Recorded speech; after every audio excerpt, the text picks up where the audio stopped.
Nika vai aparecer, mas não por causa de alguma Akuma no Mi qualquer, e sim por um despertar de poder estimulado diretamente pelo Luffy. E esse poder vem de uma fruta das sombras, algo obscuro, sombrio e totalmente fora do comum. Seja bem-vindo de volta à tripulação do Tio Jorge. O Nika Negro, ou Black Nika, não é só um apelido qualquer. Isso já tinha sido previsto num antigo pesadelo de Enel. Aquele mesmo, o Deus do Trovão. Uma imagem desenhada por crianças esquisitas mostrava um Nika com uma barba parecida com a do Barba Negra. E olha só, se o Barba Negra for realmente esse Nika, aí ficaria muito óbvio, né? Por isso, pode ser que essa nova forma de Nika seja, na verdade, uma transformação sombria do Luffy, resultado de um aumento de poder que caminha para as trevas. Será que o Luffy vai se tornar malvado? Que nada. Essa forma de pesadelo pode parecer sombria, mas ele mantém seu espírito de justiça como sempre. Luffy é do tipo que, até como demônio, continua sendo um herói. Originalmente, Nika foi conhecido como o Deus do Sol,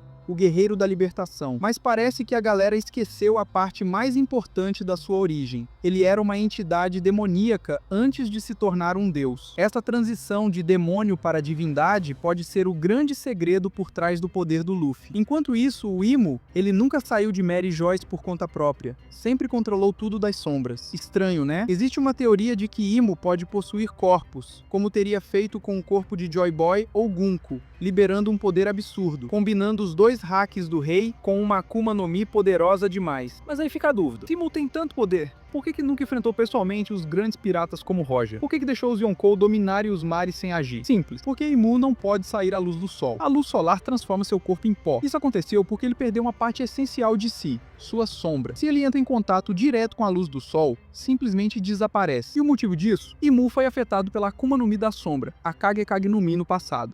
Depois da Guerra do Século Perdido, ele teve sua sombra arrancada, e desde então, não consegue existir na superfície normalmente. Antes de mergulharmos fundo nesse assunto, deixa eu agradecer rapidinho a todos vocês inscritos no canal e até a você que ainda não se inscreveu. Muito obrigado de coração por ajudar o canal a alcançar a marca de 4.000 tripulantes. Isso só está dando certo graças a vocês, e principalmente a Deus, meu amigo. Então, sem mais enrolação, bora pro conteúdo. Vamos por partes. Hoje vamos explorar por que Imo não sobrevive sob a luz do sol. Quando o sol bate diretamente nele, especialmente o sol do deus Nika, ele simplesmente some, vira pó. Na última aparição, vimos Imo com um manto preto cobrindo o corpo todo. No capítulo 1155, ele aparece com um pano na cabeça. Agora pensa comigo, se o problema é o sol, não seria mais prático usar só o pano na cabeça do que uma roupa inteira? Isso mostra que ele está mesmo se escondendo do sol com medo real, não é só estético. Imagina alguém tentando virar a cabeça com uma capa gigante, ainda se defender de ataque surpresa. Não dá tempo nem de reagir. Além disso, este pano na cabeça lembra rituais de cultos demoníacos. A raça Hararitânia, por exemplo, fazia rituais com círculos mágicos para invocar demônios. E quem estava por trás disso tudo? Ele mesmo,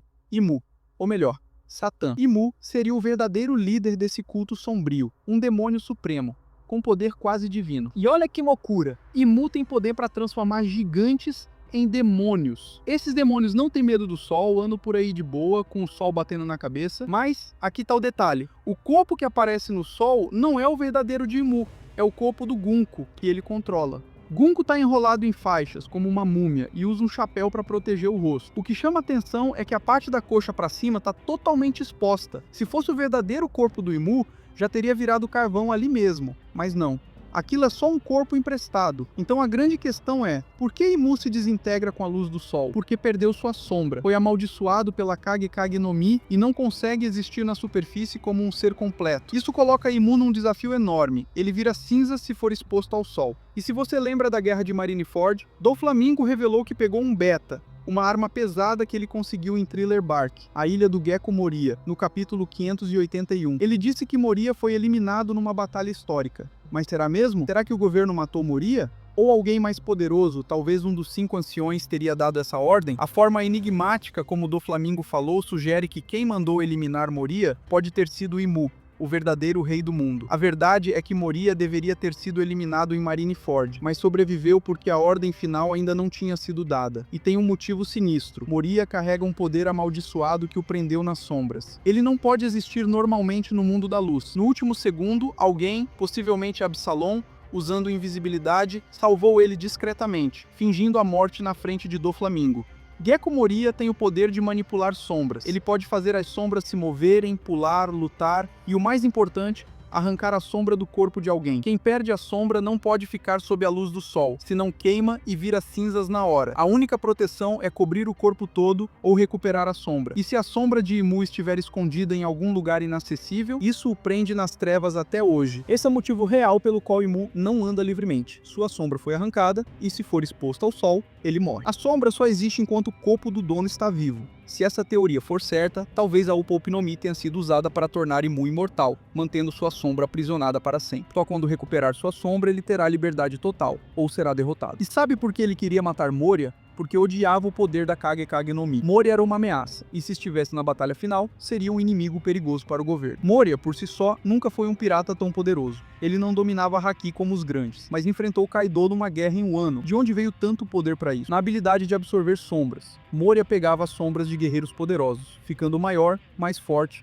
mais resistente. Mas ficou ganancioso, absorveu demais e foi derrotado por Luffy. Clássico excesso de poder. Mesmo assim, o poder da Kage Kage no Mi é absurdo. Se Moria encontrar sombras de guerreiros de elite, pode virar um inimigo letal. Lembra que Luffy, em Thriller Bark, absorveu 100 sombras e virou o Nightmare Luffy? Ele ficou mais forte que até alguns gigantes do Novo Mundo. Isso é um alerta. Se Moria se aliar na batalha final, será uma força brutal. E tem mais. Sombras não precisam ser controladas só por Moria. Qualquer um pode usar sombras. O segredo está no corpo do usuário. Se o corpo for forte, aguenta várias sombras e ganha poder. Se fraco, desmaia e as sombras desaparecem. Dura só 10 minutos. Depois, as sombras voltam para seus donos. Agora imagine, a sombra do próprio Imu foi roubada e escondida num baú secreto na última ilha do mundo, por Joy Boy e aliados. Se essa sombra for usada, concede 10 minutos de poder devastador. E se esse alguém for Goldie Roger, o rei dos piratas, teria 10 minutos para derrotar Imu e se tornar o novo rei do mundo. Se falhar, a sombra volta para Imu e Roger morre. Para ser coroado rei do mundo, Roger teria que invadir a Terra Sagrada em Mary Geoise quando Nika reaparecesse, o símbolo do novo amanhecer. Com o poder de Nika, capaz de transformar luz solar em borracha e canalizar relâmpagos, a vitória seria possível. A junção da sombra de Imu com o despertar de Nika seria a estratégia perfeita. Essa era a estratégia final de Joy Boy e aliados, arriscada e exigindo invadir a Terra Sagrada e resolver tudo em 10 minutos. Com o poder da sombra verdadeira de Imu, seria possível enfrentar qualquer coisa, mas ainda assim, quase impossível. Parece que os revolucionários já perceberam que Imu não tem sombra, especialmente depois de o verem pisando em Mary Joy sob a luz do sol. Eles buscam a forma de destruir ele de vez, unindo o poder da sombra e segredos dos Poneglyphs. Essa pode ser a última chance da humanidade. Mesmo Rox Degebec, há 565 anos, não teve força para derrotar Imu. O poder nunca esteve centralizado totalmente nas mãos de alguém desde então. Mas se alguém hoje conseguir juntar o poder das Akuma no Mi certas, dos Poneglyphs e o segredo da sombra perdida, talvez esse poder seja transferido para o novo rei do mundo. A melhor estratégia é encontrar a sombra que controla Imu dentro da Terra Sagrada, na ilha final. Também há outra possibilidade, com uma Akuma no Mi em combinação com o Tesouro Nacional, algo ainda misterioso. Por isso, por enquanto, não tem uma teoria sólida sobre isso para vocês. E é isso, meus Nakamas, o mistério só aumenta e essa história tá longe de acabar. Então já se prepara porque o próximo capítulo promete explodir cabeças. Se curtiu o vídeo, deixa o like, compartilha com a tripulação e se inscreve no canal para não perder nada do que vem por aí. E um salve mais do que especial para os membros da nossa tripulação. Vocês são os verdadeiros reis dos mares que mantêm esse navio navegando com força total. A gente se vê no próximo vídeo. Até lá, fiquem com o hack em dia e que a vontade do D nunca se apague.